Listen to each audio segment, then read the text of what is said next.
해가 다 지나가고 있습니다. 연말이 되면 한 해를 돌아보게 되고 또한 새로운 해를 시작하게 됩니다. 그 한 해를 마무리하고 새로운 해를 시작하는 그 중간에 절기가 있는데 어떤 절기냐면 성탄의 절기가 있습니다. 좀 의미가 있는 것 같습니다. 한 해를 마무리하면서 예수님의 오심을 다시금 기다리고 또한 한 해를 새롭게 시작하면서 그 예수님이 한 해를 시작할 수 있는 우리의 삶의 기준과 힘과 능력이 된다는 것이 좀 우리에게 있는 것 같습니다. 한 해를 마무리하고 새로운 한 해를 시작하는 사랑하는 성도 여러분 모두에게 예수님으로 오시는 그 사랑하심과 위로하심이 저희 모두에게 함께 있기를 주님의 이름으로 축원합니다. 그런 의미에서 우리 앞뒤 좌우에 계신 분들과 함께 이렇게 인사하겠습니다. 예수님의 사랑이, 예수님의 평화가 함께 있기를 바랍니다. 같이 인사하겠습니다.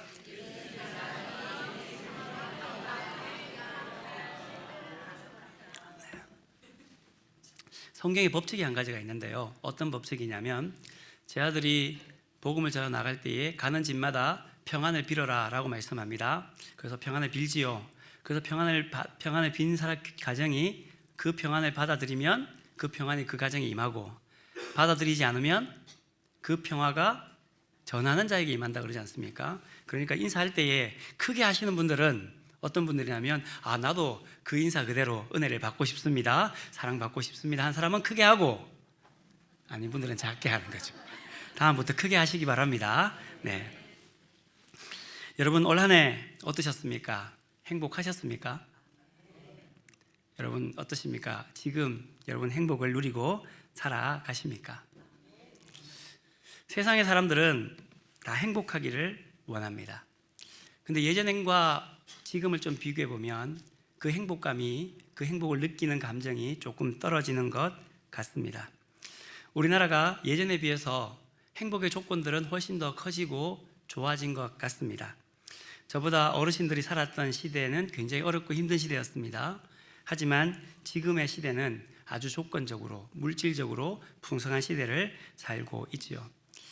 얼마 전에 가정의 신방을 가기 위해서 저와 김준영 목사님 그리고 몇 분의 권사님들과 함께 가정의 신방을 가게 되었습니다.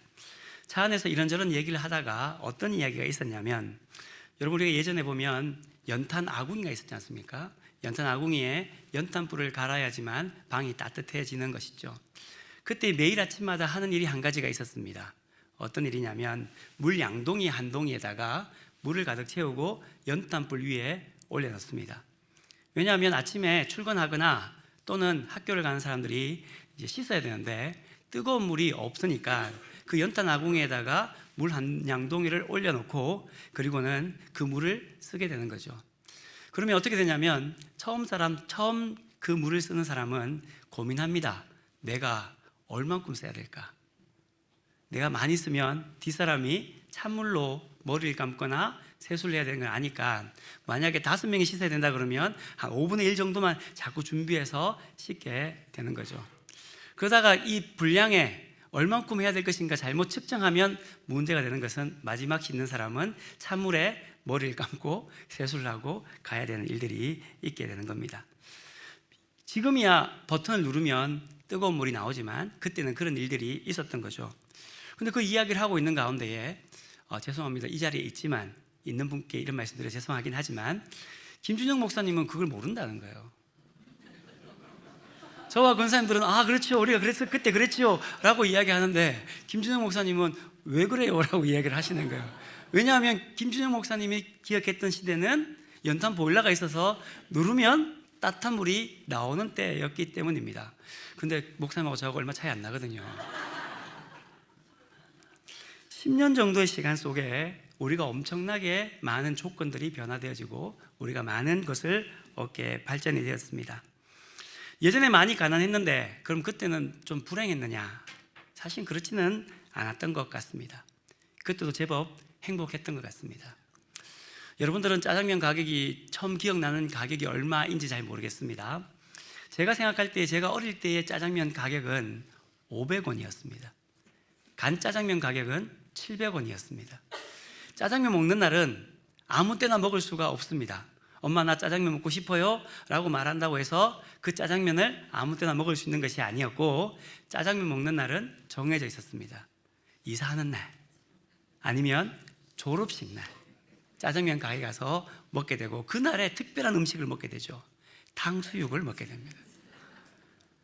지금 기억해도 초등학교 졸업할 때에 짜장면집에 가서 간 짜장면과 그 탕수육을 먹었을 때 너무나도 행복했던 것 같습니다. 지금 짜장면 아무 때나 먹습니다. 탕수육 아무 때나 먹습니다. 그렇다고 해서 그 짜장면을 먹을 때만큼의 행복감이 저한테 있느냐? 그렇지는 않습니다. 우리가 예전에 비해서 조건적으로, 물질적으로 훨씬 더 많아지고, 그리고 엄청난 성장을 했음에도 불구하고 우리가 느끼는 행복감이 예전에 비해서 더 크다라고 하지 않고 점점 그 행복감이 떨어지는 것을 볼 수가 있습니다. 수치적으로 그게 나오죠.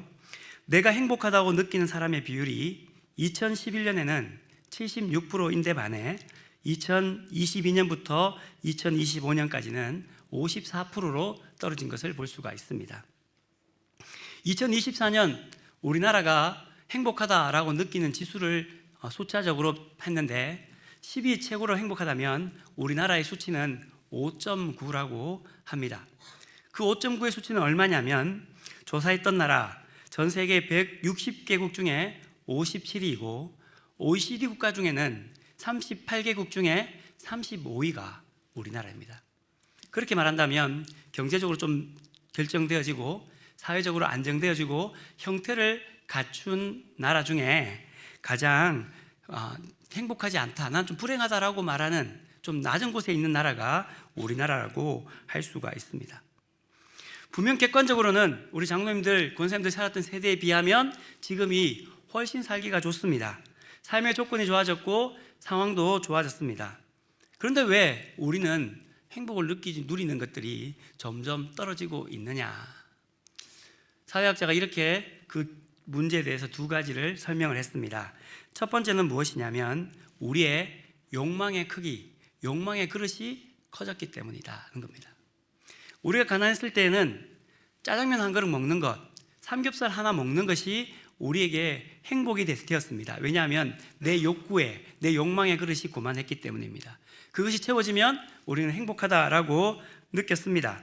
그런데 우리의 욕망의 크기가, 나의 욕망의 크기가 점점 더 커짐으로 말미암아 그 욕망을 채우기가 굉장히 어려워졌다는 것이지요. 여러분, 우리가 삼겹살 고기 구워 먹지 않습니까? 지금이야 먹고 싶을 때 먹습니다. 그런데 지금으로부터 30년, 40년 전에는 삼겹살 언제 먹었습니까? 월급날이 되어야 먹을 수 있습니다. 월급을 받아와야 삼겹살을 먹을 수 있고, 아니면 적금을 타야 삼겹살을 먹을 수 있게 되는 거죠. 옷을 사는 것도 마찬가지입니다. 언제 옷을 사냐면 설빔, 추석빔, 생일날, 특별한 날에만 옷을 삽니다. 지금은 언제 옷을 삽니까? 마음의 감동이 있을 때 클릭으로 옷을 사게 되는 시대가 되었습니다.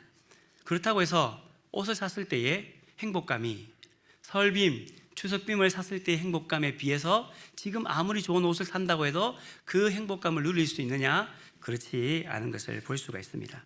첫 번째, 우리가 불행하다고 느끼는 이유, 우리의 욕망의 그릇이 커져 있기 때문입니다. 두 번째, 우리가 불행하다고 느끼는 이유는 무엇이냐면 나의 삶을 지탱해주는 공동체가 무너졌기 때문이다 라고 말을 합니다. 우리가 예전에는 힘들고 어려울 때가 있었습니다. 힘들고 어려웠을 때에 가족이든 친구든 동네 사람이든 내 옆에 든든히 서 있는 사람들이 있었습니다. 그러니까 내가 어려울 때, 내가 힘들 때에 나를 지탱해 줄 수 있는 누군가가 있다는 것을 알기 때문에 내가 힘들고 어려워도 나는 그 사람들로 인하여서 새롭게 힘을 얻고 갈 수가 있어 라고 생각하고 그렇게 살아갈 수 있던 거죠. 그런데 현대인들은 그 공동체가 없어짐으로 말미암아 개인주의로 점점 바뀌어져 가게 됩니다. 내 삶을 내가 책임져야 합니다. 어느 누구도 내 삶을 책임져 줄 사람이 없습니다. 그러다 보니 나 혼자 괴인이 되어지고, 그 개인이 좀 더 나아가게 되면 외로움을 느끼게 되고 고독을 느끼게 되고, 그리고는 혼자이다 보니 나 자신에 대한 신뢰와 믿음도 점점 떨어지게 되고, 그리고 옆에 있는 사람들을 향해서도 믿음이 떨어지게 되고 불신의 위기를 가지게 된다는 것이죠. 공동체가 사라졌기 때문이라는 겁니다. 여러분, 예전에 텔레비전 중에 응답하라 1988이라는 드라마가 있습니다. 여러분 다 보셨죠? 네, 보신 분이 많으실 줄 압니다. 그 첫 번째 어떤 에피소드가 있는지 여러분 기억하십니까? 기억 못 하실 겁니다. 그러니 제가 이야기하겠습니다. 그 응답하라 1988의 첫 번째 에피소드가 뭐냐면 5가정이 나오는데 그 5가정에 엄마들이 집에서 음식을 하고 난 뒤에 그 음식을 좀 나누어서 옆에 있는 사람 집에 갖다 주어라 하는 것으로 하게 됩니다. 그래서 5명의 아이들이 그 골목길에서 그 음식을 두고 같이 얼굴을 맞대는 것이 첫 번째 에피소드입니다. 즉 우리가 살았던 그 시대는 공동체가 있었고 그 공동체를 통하여서 서로가 신뢰하고 믿음을 주는 시대였지만 오늘날 우리의 시대가 개인주의로 변화됨으로 말미암아 우리가 나도 불신하게 되고 나도 불행하게 되고 옆에 사람도 신뢰하지 못하는 시대가 되니 행복하다고 느끼는 그 지수가 점점 떨어지게 되었던 것이죠. 아무도 믿지 못한 시대가 된 겁니다. 그 아무도 믿지 못하는 이 불행한 사람이 우리 시대만 있는 것이 아니라 오늘 말씀에도 한 명이 나타납니다. 그 사람은 1달란트 받은 종입니다. 우리가 지난주에 함께 나누었던 것처럼 파트 1으로 우리가 5달란트, 2달란트 받았던 사람에 대해서 나누었고 오늘 1달란트 받았던 사람에 대해서 나오는데 지난주에 말씀을 함께 우리가 상기해 보면 5달란트 받은 자들, 2달란트 받은 자들의 특징이 무엇이냐면 그들이 5달란트를 남겼다, 2달란트를 남겼다 결과가 문제가 있는 것이 아니라 그들이 달란트를 받았다라는 놀라운 은혜와 놀라운 사랑에 대해서 인정하며 살아간다는 것입니다.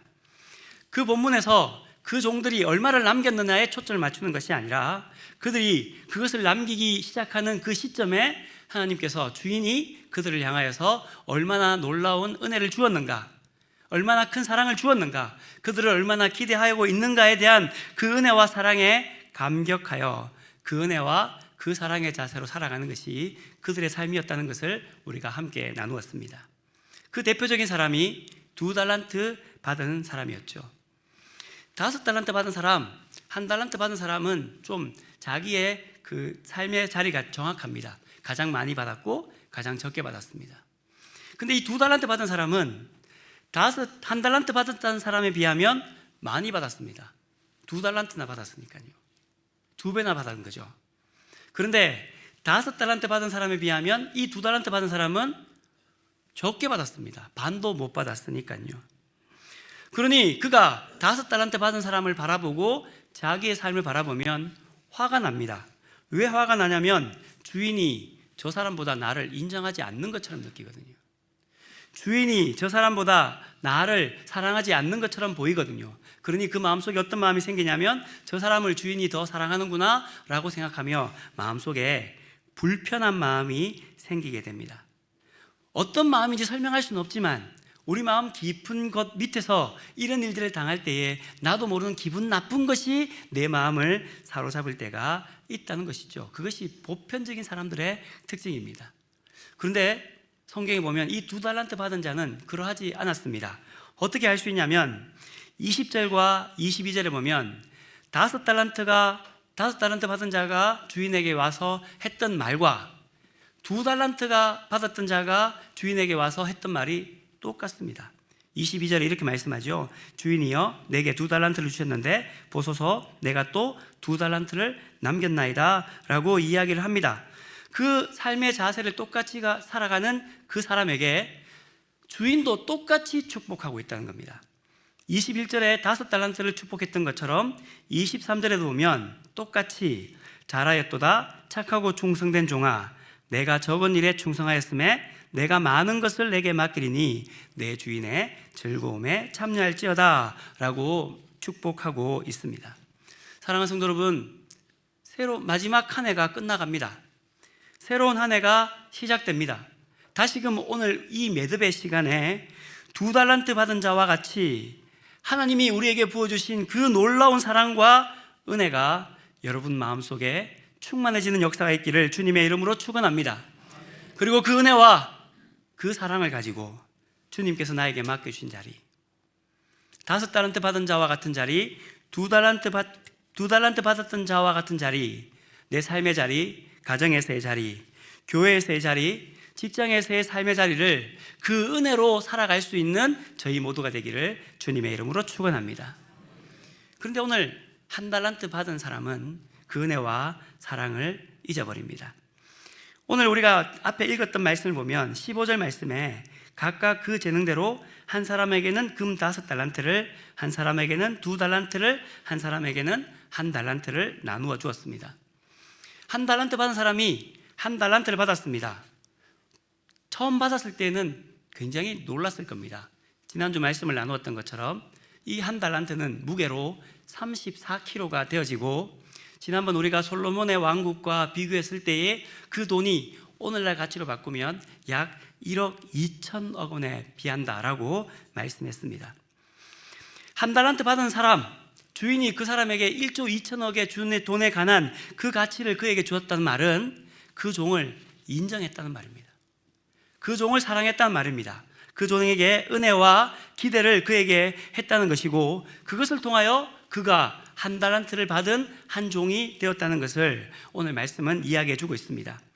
그렇다면 누군가와 비교하지 않고 누군가를 바라보지 않았을 때에는 1달란트 받았던 그 사람이 행복했을 겁니다. 좋았을 겁니다. 그 은혜와 사랑이 그 마음속에 충만했을 겁니다. 그런데 돌아와서 5달란트 받은 사람, 그 종과 2달란트 받았던 종과 이야기를 하다 보니 5달란트 받은 자와 2달란트 받은 자에 비해서 자기가 적게 받은 거예요. 인정받지 않는 것처럼 보입니다. 비교합니다. 그래서 내가 비교함에 따라서 나 자신이 섭섭해지는 거죠. 그냥 1달란트 받았을 때는 그것만으로도 기뻐하고 즐거워하고 대단하고 굉장한 은혜였는데, 5달란트 비교해 보니까 2달란트 받은 자와 비교해 보니까 별거 아닌 것처럼 느껴지게 되고, 그리고는 섭섭해지게 되는 거죠. 이렇게 섭섭해지고 나면 특징이 있습니다. 어떤 특징이 있냐면, 섭섭한 사람의 특징은 그 주인에게 초점을 맞추어서 어떤 생각을 하는 것이 아니라 내 입장에서 생각을 하게 된다는 겁니다. 주인이 나에게 은혜를 주셨구나, 주인이 나에게 기대하시는구나, 주인이 나에게 1달란트 주시는구나, 그 주인의 마음이 나의 삶의 움직임의 가치가 되는 것이 아니라 섭섭해지는 내 마음이 내 움직임의 가치가, 내 움직임의 방향성이 되게 되는 거죠. 그 방향성이 어떻게 되느냐? 18절 말씀에 보면 1달란트 받은 자는 가서 땅을 파고 그 주인의 돈을 감추어 두었다, 이렇게 이야기를 하고 있습니다. 마지막 결산할 때가 되었습니다. 5달란트 받은 자가 와서 결산했습니다. 2달란트 받은 자가 와서 결산했습니다. 그리고 이제 마지막 1달란트 받은 자가 와서 그 주인과 결산할 때가 되었습니다. 그때 이 주인이, 이 1달란트 받은 자가 주인에게 어떻게 이야기하냐면 이렇게 말씀합니다. 주인이여, 당신은 굳은 사람이다 라고 말씀해 주고 있습니다. 앞에 2달란트 받은 자들, 1달란트 받은 자, 5달란트 받은 자, 2달란트 받은 자와 1달란트 받은 자의 말이 조금 다릅니다. 앞에 있는 5달란트 받은 자, 2달란트 받은 자는 이렇게 말합니다. 주인이여, 내게 5달란트를, 2달란트를 주었습니다. 누구에게 초점을 맞추고 있습니까? 주인이 나에게 주었다는 것을 초점을 맞춥니다. 그런데 1달란트 받은 자는 어떻게 이야기합니까? 주인이여, 당신은 굳은 사람이라. 그 말은 누구입니까? 주인이 굳은 사람이라는 말입니까? 내가 주인을 굳은 사람으로 생각한다는 말입니까? 그러니까 5달란트, 2달란트 받은 사람은 주인에게 입장에서 그 일들을 결산하고 있고, 1달란트 받은 사람은 자기 입장에서 그 일들을 시작하고 주인에 대한 평가를 통하여 그 일들의 결산을 시작하고 있다는 겁니다. 그리고는 다짜고짜 그에게 이렇게 이야기합니다. 당신은 굳은 사람이다. 왜 그렇게 이야기했는지 여러분 잘 모르시겠죠? 잘 모릅니다. 왜냐하면 우리는 2000년 전 예수님 살았던 시대에 그 굳은 사람이라는 하리슈맨이라고 하는 그 굳었다, 혹독하다는 단어의 의미를 잘 모르기 때문입니다. 우리는 잘 모르지만 2000년 전 1세기 유대인들에게는 이 굳은 사람이다, 하리슈맨이라는 이 단어를 딱 사용하면 누가 연상되어지냐면 하나님이 연상되어집니다. 하나님에 대해 생각할 때에 그들은 굳은 분입니다, 혹독한 분입니다 라고 생각했기 때문입니다. 그들이 혹독한 분입니다, 굳은 사람이다 라고 그들을 하나님을 그렇게 생각한 이유가 있습니다. 주전 587년 유대 왕국은 바벨론에게 멸망당하게 됩니다. 그리고 400년 동안 그들은 포로 생활을 합니다.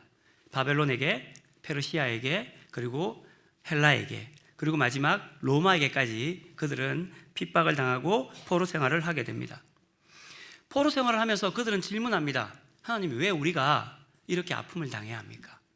왜 우리가 이런 포로 생활로 살아가야 합니까? 질문을 하는데 그 질문의 대답이 무엇이었냐면 하나님께 우리가 범죄하였고 그 범죄의 대가로 우리가 이런 징벌을 받는다라고 역사가들이 역사를 적었습니다. 그 역사가 어디에 나오냐면 사사기, 사무엘상, 사무엘하, 열왕기상, 역대하를 읽어보면 우리가 잘못하면 하나님께서 우리에게 벌 주시고 우리가 하나님을 신뢰하고 믿으면 하나님께서 우리에게 복 주신다라는 신명기 역사관이 그 속에 담겨져 있습니다. 그래서 그들은 자기의 범죄를 회복하기 위하여, 자기의 상황을 회복하기 위하여 하나님을 열심히 믿었습니다. 율법을 열심히 지키려고 노력했습니다. 그렇게 순종하면 하나님께서 우리에게 회복할 것이라는 믿음이 있었기 때문입니다. 그런데 400년의 시간이 지나면서 그렇게 열심히 노력했고 열심히 순종했음에도 불구하고 그들은 아직까지 포로 생활을 하고 있는 겁니다. 아직까지 하나님의 백성으로 온전히 회복됨이 없는 겁니다. 그러니 어떻게 생각되어지냐면 좀 더 나아가서 결정합니다. 어떻게 결정되었냐면 하나님은 한번 정하면 변함이 없으셔. 굳은 분이야, 혹독한 분이야. 그러니 범죄하고 나면 되돌리지 않으시고 계속 그 범죄한 대로 우리를 내버려 둘 거야. 하나님은 굳은 분이야 라고 생각하게 되었고, 그 생각이 말이 되어지고 그 말이 행동이 되어지고 그 말이 습관이 되어지고 그 말이 나중에는 운명처럼 바뀌어서 하나님의 형상, 하나님의 속성을 하나님은 굳은 분입니다 라고 생각하고 결정하게 된 거죠. 그래서 그들은 하나님을 잘 섬기기 위하여 열심히 노력했습니다. 율법을 지키려고 열심히 노력했고, 바리새인들은 그 율법을 지키기 위해서 율법만 있는 것이 아니라 율법에 따라서 우리가 이렇게 해야 됩니다 라는 것을 몇 가지를 정하냐면 623가지의 규례를 정해서 이걸 지켜야지만 하나님 우리 범주잖아요, 이렇게 생각하게 되었던 것이죠. 그들이 오랫동안 경험했습니다. 사회적으로 생활했습니다. 그렇게 생각했습니다. 그러다 보니 그들의 삶의 기준이 되어버리고 말았고, 한 달란트 받은 자와 같이 하나님에 대해서 굳은 사람이라고 결정을 하게 됩니다. 하나님이 자신들을 어떻게 부르셨는지, 하나님이 어떻게 자기의 백성을 만드셨는지, 하나님이 어떻게 자기를 인도해 갔는지는 잊어버리고 그들이 생각했던 것, 하나님이 우리가 하나님께 범죄하면 하나님은 우리를 징벌하시고 그대의 자리에 멈추어 있어 라고 결정하고 그 하나님을 바라보는 일들이 1세기 유대인들에게 있었던 것이죠. 마치 한 달란트 받은 자가 주인이 나에게 한 달란트 주었다, 주인이 나에게 은혜를 베풀었다, 주인이 나에게 기대하고 있다라는 것은 잊어버리고 내가 생각하는 주인의 모습에 따라서 나에게 맡겨진 그 모든 것들을 움직이고 행동하게 되는 것이죠. 상처가 있게 되는 거예요. 상처받은 자의 특징이 있습니다. 어떤 특징이 있냐면요, 상처받은 자는 어떤 일들의 책임과 결정을 내가 결정하는 것이 아니라 누군가에게 돌립니다. 그래서 이렇게 얘기합니다. 너 때문이라고. 누구 때문에 이런 일이 생겼다고, 누구 때문에 이런 일을 했다고 이야기를 하게 되는 거죠. 그러니까 한 달란트 받은 자가 땅을 파고 그 주인의 돈을 감춘 이유는 내가 그런 게 아니고요, 주인 당신이 문제입니다, 이렇게 이야기합니다. 더 나아갑니다. 어떻게 나아가냐면 이렇게 말씀합니다. 24절에 보면 심지 않은 데서 거두고 해치지 않은 데서 모으는 줄을 내가 알았다라고 말합니다. 자, 여러분, 심지 않은 데서 거두어요, 해치지 않은 데서 모아요. 어떤 사람입니까? 어떤 사람은 그렇게 얘기하죠? 죄송합니다. 이런 표현이 맞는지 모르겠지만 좀 험한 표현을 써서 죄송합니다. 도둑놈이라는 얘기입니다. 그렇지 않습니까? 심지 않았는데 거두고 해치지 않는데 모은다는 얘기는 나는 아무것도 안 하고 남의 것을 가지려고 하니까 그 사람 도둑분이라 그래, 도둑놈이라고 이야기를 하는 거죠. 이 종이 주인을 향해 이렇게 얘기하는 겁니다. 당신은 굳은 사람입니다. 당신은 도둑놈입니다. 이렇게 말을 하고 그 결정에 따라서 자기 행위를 했으니 나는 아무런 문제가 없습니다. 이렇게 이야기를 하고 있습니다. 그러면 그 진짜 주인은 정말 심지 않은 데서 거둔 사람이고 해치지 않은 데서 모으는 사람입니까? 여러분, 그렇지 않습니다. 그 주인이 5달란트를 종에게 주지 않습니까? 2달란트를 종에게 주지 않습니까? 1달란트를 종에게 주지 않습니까? 그러면서 그 종에게 이렇게 말하지 않습니다. 너 5달란트 받았으니 5달란트 남겨야 돼. 2달란트 받았으니 2달란트 남겨야 돼. 말하지 않습니다. 그냥 그에게 그 주인이 가진 것을 5달란트 받은 자 종에게, 그 종에게 5달란트, 2달란트, 1달란트를 그냥 주는데, 1달란트 받은 자는 그 주인이 자기에 준 그 은혜와 사랑, 호의, 기대는 없고 자기의 생각에 따라서 1달란트를 받아버리는 거죠. 자기 생각에 갇히는 겁니다. 자기 상처에 갇혀버리게 되는 겁니다. 자기 생각 외에는 자기에 갇혀서 어떤 것도 보려고 하지 아니하고 오해하고 곡해하고 자기 확증 편향에 따라서 모든 것을 결정하는 사람이 있습니다. 이런 사람과 함께 관계하는 것 매우 어렵습니다. 이런 분들과 함께 일하고 사역하면 매우 힘이 듭니다. 왜냐하면 자기만 알거든요. 자기 상처만 중요하거든요. 자기 것만 중요하니까 옆에 사람을 바라보지도 않고 하나님을 바라보지도 않습니다. 그런데 그 사람의 함께하는 옆에 사람만 힘들고 불행한 것이 아니라 자기 상처에 빠져서 자기 확증 편향에 빠져서 살아가는 그 사람 또한 그 은혜를 누리지 못하니, 그 사랑을 누리지 못하니 불행할 수밖에 없는 거죠. 주인은 오늘 그 1달란트 받은 자를 책망합니다. 책망할 때 잘 읽어보면 주인이 어떤 기준을 가지고 그 한 종에게 책망하지 않습니다. 종의 목소리를 그대로 담아서 종의 입장에서 그에게 책망하는 것을 볼 수가 있습니다. 26절 말씀에 보면 악하고 게으른 종아, 나는 심지 않은 데서 거두고 해치지 않은 데서 모은 줄을 내가 알았느냐, 이렇게 이야기합니다. 이 말은 누가 했냐면 1달란트 받은 자가 했습니다. 자기의 이야기를 하나도 하지 않습니다. 그 종이 생각한 그것을 가지고 세 번째 종이 왜 너 그렇게 했느냐라고 행동하며, 만약 내가 그렇게 생각했다면 행동도 그 생각에 맞지 않아야 되냐 하는 겁니다.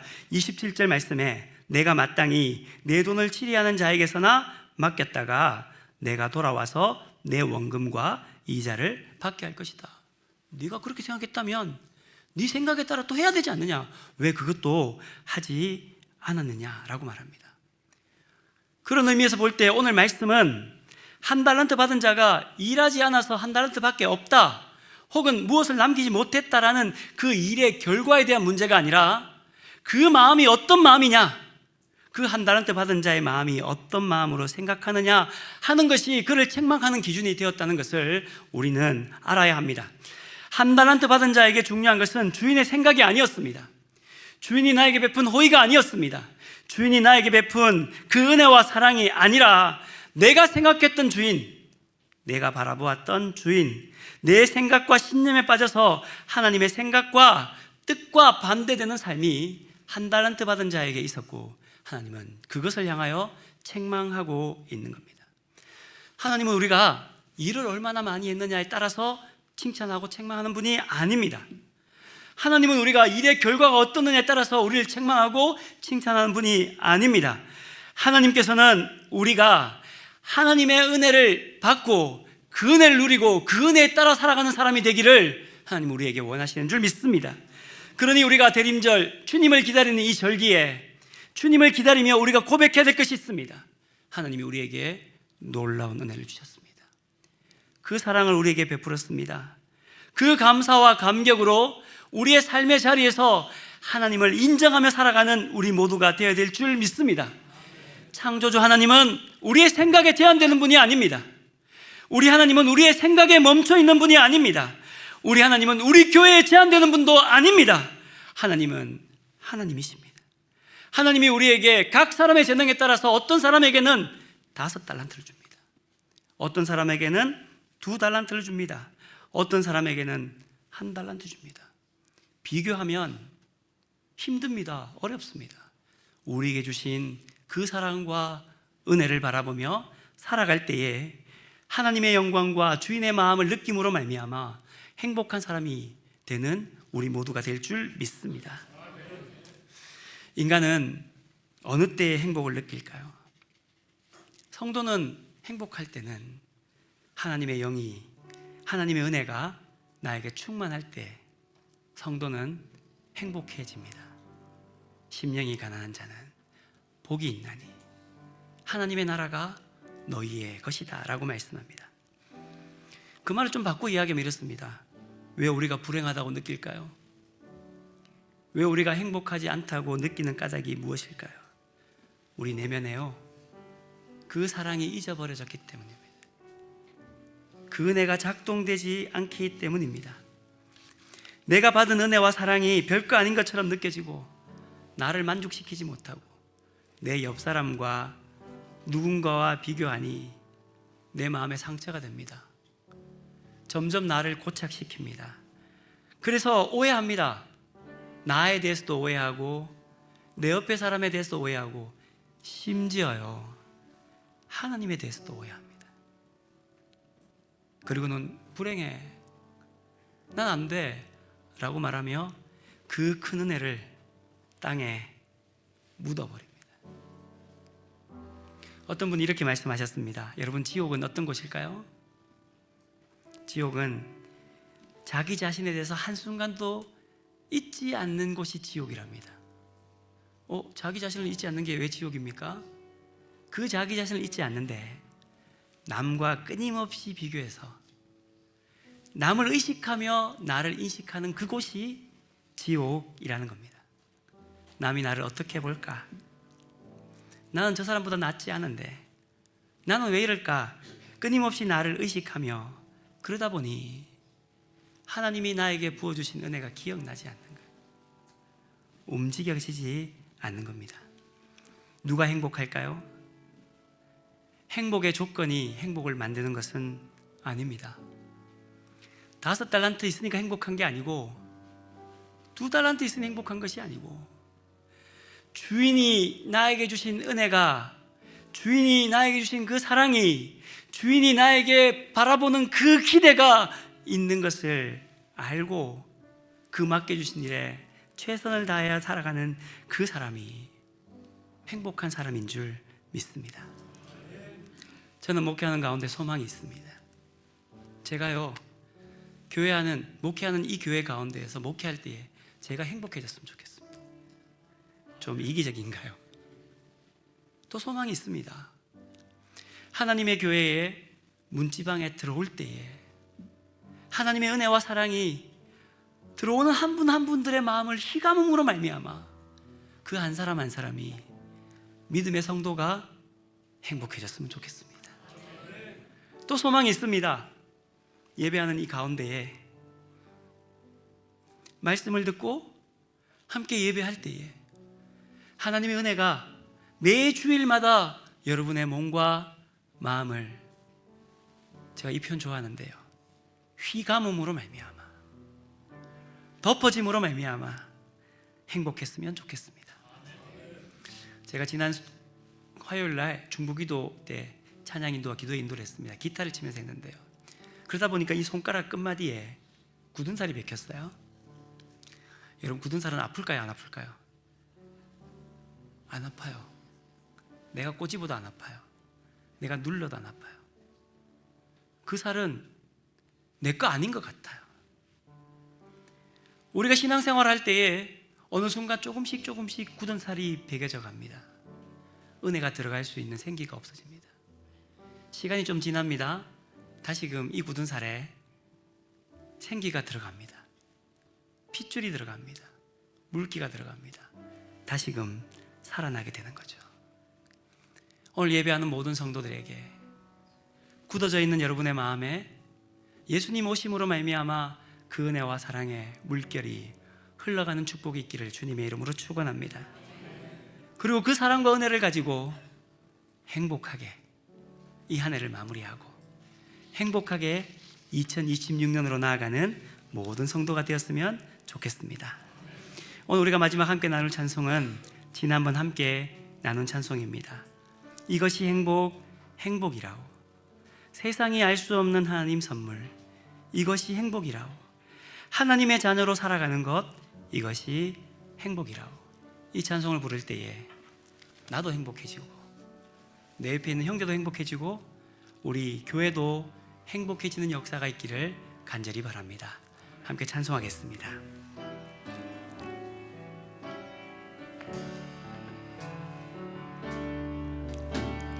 화려하지 않아도 정결하게 사는 삶, 가진 것이 적어도 감사하며 사는 삶, 내게 주신 작은 힘 주며 사는 삶, 이것이 나의 삶의 행복이라오. 눈물 날 일 많지만 기도할 수 있는 것, 억울한 일 많으나 주를 위해 참는 것, 비록 짧은 작은 삶 주 뜻대로 사는 것, 이것이 나의 삶의 행복이라오. 이것이 행복이라오. 세상엔 알 수 없는 하나님 선물, 이것이 행복이라오.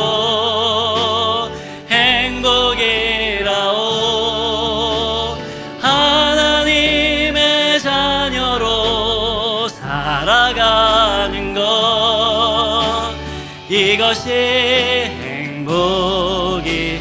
다시 한번 고백합시다. 화려하지 않아도 정결하게 사는 삶, 화려하지 않아도 정결하게 사는 삶, 가진 것이 적어도 감사하며 사는 삶, 내게 주신 작은 힘 나눠주며 사는 삶, 이것이 나의 삶의 행복이라오. 눈물 날 일 많지만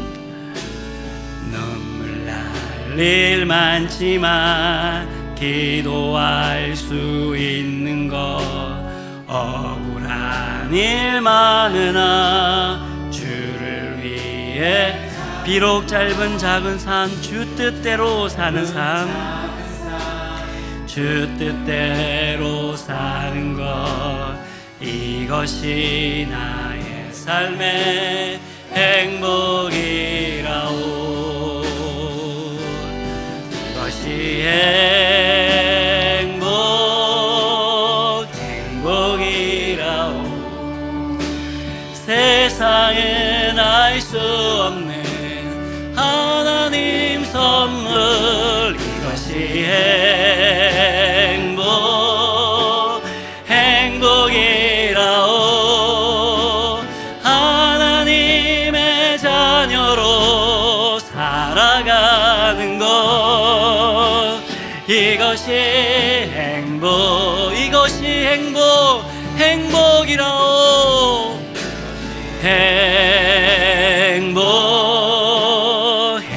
행복이라오. 세상엔 알 수 없는 하나님 선물, 이것이 행복이라오.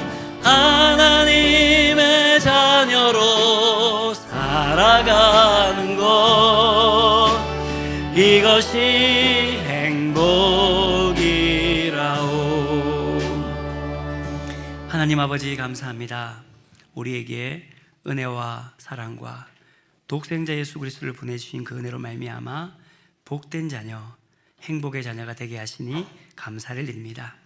하나님 아버지, 이제 우리가 2025년을 마무리하고 2026년을 시작하는 이 시점, 예수님을 기다리며 다시금 그 은혜와 사랑이 우리의 몸과 마음을 희감음으로 말미암아 그 행복이 우리의 삶에 이루어지게 도와주시옵소서. 행복을 누리는 자녀가 되게 하여 주시옵소서. 그래야 2026년에는 우리의 삶이 기쁘고 웃음이 가득하고 날마다 그 은혜를 통하여 주인께서 하나님께 주신 그 복과 은혜가 날마다 살아 움직일 수 있는 하나님의 교회, 하나님의 성도가 되게 함께하여 주시옵소서. 예수님의 이름으로 기도드리옵나이다. 아멘.